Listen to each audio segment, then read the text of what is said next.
How's it going, guys, and welcome back. So I've had a few people say that they're struggling with the new mod system, which is totally understandable as sometimes change can be quite difficult. So what we're going to do in this video is go over the UI and what the different types of mods do now. So first up is the UI itself. So first off, down here on the bottom right, you can actually see what passive artifact perks you have. So I have Volatile Flow, Bricks from Beyond, and above that is what champion mods I've got. So that is Anti-Barrier Pulse, Unstoppable Scout, and Overload Auto SMG. And above this, if you just hover over the subclass icon, you can see what extra stats you're gaining from what artifacts you've got as well. You can access your subclass from here as well. So for me, it's right click, and there you go. You can change anything you need to. Escape takes you back to the screen. Same as your artifact. You could just preview this, come here, you can reset it, but it doesn't cost you anything now. And then down here, when you see these little green numbers, that correlates to whatever stat increase mods you've got. So I've got 3 resilience mods, which equates to 30, 2 discipline, plus 20. That green number just means what extra stat increase mods you've got there. So the main page we're on now is the overview page. This just lets you know what gear you've got on. You can hover over what mods you've got on as well. So all in all,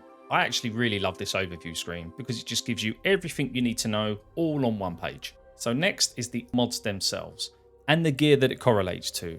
Now you've got to remember, from this season onwards, there is no elemental affinity to any piece of gear, which is a great change in itself because now we can put any resistance mod on we can.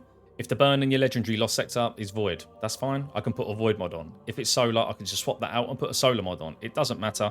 You've still got your same mods like concussive dampener and sniper damage resist, but this change in itself just adds so much accessibility to what you want to do. But also bear in mind, guys, as you can reset that artifact anytime you want, you can only have 12 of these mods unlocked at any time because you've got the flexibility of resetting it without it costing you anything. For the purposes of this video, remember not to double up on unnecessary mods. So my passive mod here is heavy ammo, therefore you don't need to waste free energy cost on heavy ammo finder. There's 3 main mod types now, and you have green, blue, and yellow. So we're going to quickly go through what each of them mean. So green gives you a bonus to the amount of armor charges you can carry or how long they last. So you got charged up. That increases the maximum number of stacks of armor charge that you can carry. Then you've got stacks on stacks.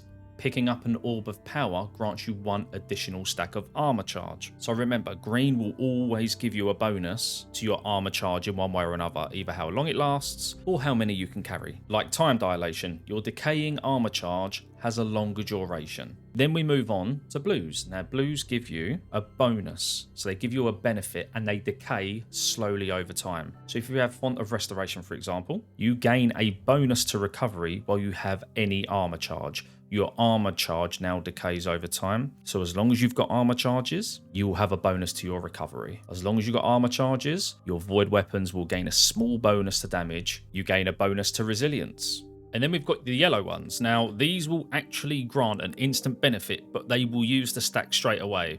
So for example, if we use Healthy Finisher, our finisher will heal us, but it will consume 1 stack of armor charge. But there are different tiers to this, as some will use more. Benevolent Finisher. Using a finisher on a combatant spawns orbs of power for your allies, but it will consume 3 stacks of armor charge. So you need a minimum of 3 stacks at any given time if you're going to reap the benefits of this. And then there's Utility Finisher. Finishers restore class abilities. So this will consume a minimum of 3 stacks, but it can consume more. So if your abilities need more than 3 stacks to fully recharge, it will take whatever it needs up to a maximum of 6. So you need to bear this in mind when it comes to using the mods that are going to consume your stack straight away. Just make sure you're creating orbs all the time, keeping your armor charges up, and you'll be good to go. So I just wanted to add this in quickly as well, guys, because I have seen some people get a bit confused with this. Harmonic Siphon, Rapid Strand Weapon Final Blows create orbs of power. But if I go down here, exactly the same Strand Siphon. And I've had people say, what's the difference? The difference is this is subclass based. So if I come out and I switch to Arc, as soon as I go back, Harmonic Siphon now changes to Rapid Arc Weapons. Don't get that one confused. And if we go back to the artifact, just want to say that the second tier actually reduces costs of certain mods. So this season you've got Solar, Strand, Void, and if you read these, the armor energy costs of all armor mods affecting your void weapons are significantly discounted. So it would take these mods from a cost of 3 to 1. So just to round off on all of this, armor charges, they are basically Charge of Light and Elemental Wells revamped, and armor charges allow us to access the buffs. Armor charges are obtained by picking up orbs of power that we generated. We can get armor charges by having certain mods applied, such as Siphon mods, Firepower, Heavy Handed, and Reaper. We can also get mods that enhance the duration of armor charge, and we can also get mods to enhance how many charges we can have. But bear in mind, we can only carry a maximum of 6 charges at once. So once the 6th depletes, as soon as you go over another orb, it will just top it back up to 6 again. So it's basically pick up orbs, get armor charge, and then benefit. But you can keep generating orbs and you can keep running over them to keep topping up your armor charges. And that there is the end of the video. So if you've enjoyed it, please hit the like button. It helps the channel out massively. And comment down below what you're making of the new mod system so far. And if I tickled your fancy, maybe subscribe. Take care, and I'll see you on the next video.